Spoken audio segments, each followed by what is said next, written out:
Greetings, one and all. It's Thomas Ruzbazar with the Poet Warriors. Well, I was doing some reflecting last night, and this is after I just finished reading Al Pacino's new memoir called Sonny Boy. And in it, he really talks a lot about a mentor of his who was like a lifelong friend, mentor by the name of Charlie Lawton, who he studied with as a young actor at HB Studios in New York City. And I think they forged a relationship which was instrumental to Pacino's work, growth, life. And it made me think about the teachers and the mentors in my life that had a huge impact. Sorry, the fingers are coming in, nose is being, what do you call this? When we do that with the nose? Anyway, good. Getting back on track. I look back on my life, and probably some of the most important people in my life were my fellow artists, two in particular, one by the name of Gustavo Jimenez, who was, when I got involved in theater, was a force of nature. I mean, this guy was so talented, not only as an actor, but as an opera singer, that was his real passion. And he went all over the world. He went to go train in New York. He went to go to Europe. And he was larger than life. He passed sadly at a very young age from, I believe, a heart attack or heart failure. It was a huge loss. He was a great friend. He really embraced me, along with another gentleman by the name of Todd Bash. We had kind of a trio growing up, like in our college years. These two were ahead of me because they've been involved in theater. Todd mainly as a playwright, but these two guys really took me under their wings, and really kind of opened my eyes to the world of theater. Not just theater, like, I remember talking with Todd about, early on I was into Tennessee Williams and Arthur Miller, and Todd was more of the avant-garde, experimental. He was into Bertolt Brecht, and this world of opera, Richard Wagner, and then, as I started getting into it, I developed my own tastes and, found my own heroes and artists, and I passed on to them. I mean, through the years, we always went, to go support each other, see each other's work, talk to each other numerous times, hundreds of hours, hang out. Gus and I, at one time, we lived in New York City at the same time, both in our 20s. Hungry young artists. Those were very memorable years. So those two really had a huge impact on who I am today. Gustavo Jimenez and Todd Bash. Todd is still alive. He's still, I'm sure, pursuing his work as a playwright and as a theater artist. Really terrific artist in his own right. And also gentleman by the name of Paul Richards, early on as an actor in Los Angeles. Paul Richards is one of the original members of the Actors Studio, did big Broadway productions as a young actor, and I trained with him, and he was the one who really helped me as a young actor, with my confidence, learning the craft, being very supportive. He had a huge impact on my life. Rest in peace, Paul. I miss you. Also, another gentleman, when I started my own theater company in Philadelphia called Hunger Theater.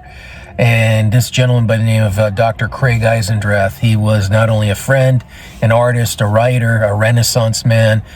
He was the board of my directors with the company. He was hugely instrumental in that later part of my life, like in my 30s, as I was finding my own way, trying to, forge my own path as a person, as an artist. And Craig also passed away. Rest in peace. What him and his wife Roberta Spivak were so giving and loving and kind. The hours of just helping the company, and the company was called Hunger Theater at the time. And that was another. These were amazing people in my life, in my early on, as I was finding myself, my identity, my place in the world. Gustavo, Todd, Paul, Craig. There are others, but these four really helped shape who I am today. Invaluable. Beyond invaluable. So I can see, when Al Pacino talks about his mentors, especially that relationship he had with Charlie Lawton, it brought to mind these people in my life who were so meaningful, so they knew so much, they shared so much. They helped inspire a fire in me. I mean, look, that I took that baton, and I spent, hundreds of hours in bookstores and libraries, poring over all types of stuff, not just theater but literature, philosophy, politics, astronomy, physics, and it was a result of the seed that these individuals planted in me, and the connections that we forged. To this day, that bond and those times and those memories, are just, they're gold. They're irreplaceable. And mentors, if you're lucky to find one or two, or a village, a tribe, and you find it, it's very rare, especially in theater or collaborate. Ask any artist, actor, director. Here comes a siren. I'm in the city here. Here comes a fire truck. So if you hear that, that's what's happening. They're not coming after me. The cops are not coming after. I'm not on the run. Here I am opening my heart, and here's this. Hear it? We're gonna take a pause, for this emergency broadcast. Okay. If you're lucky to find another human being, a group, 2 or 3 people, or belonging to something, and especially in the world of collaborative work and arts, like music, like theater, like dance, so forth and so on, you can't do it on your own. You got to do it with others, and those others are everything. And I was lucky enough to find others who were and still are terrific human beings, amazing artists, very giving, selfless, and I would not be the person I am today without them. And also, probably the greatest, not so much of a mentor, I don't want to say mentor, but these 4 were teachers. And it's interesting that, I mean, it's probably no surprise that I have been an educator for, a good portion of my life.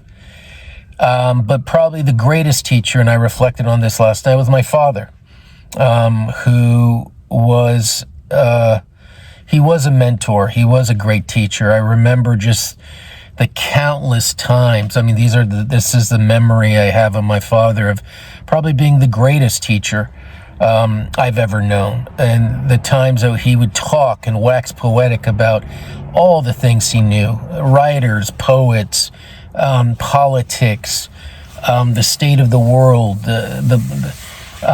anything and everything. And he was very fascinating. He could go on for hours. And And especially, after dinner or time in the mid-afternoon where he would be reading a book and I would sit down and we would have a hour-long discussion, and where I learned so much about the world, and so much about, life of the mind, and being, not just being an intellectual, but thinking on things, reflecting. And that's very much who my father was, very much who I am, very much these people who have been very, very close to me.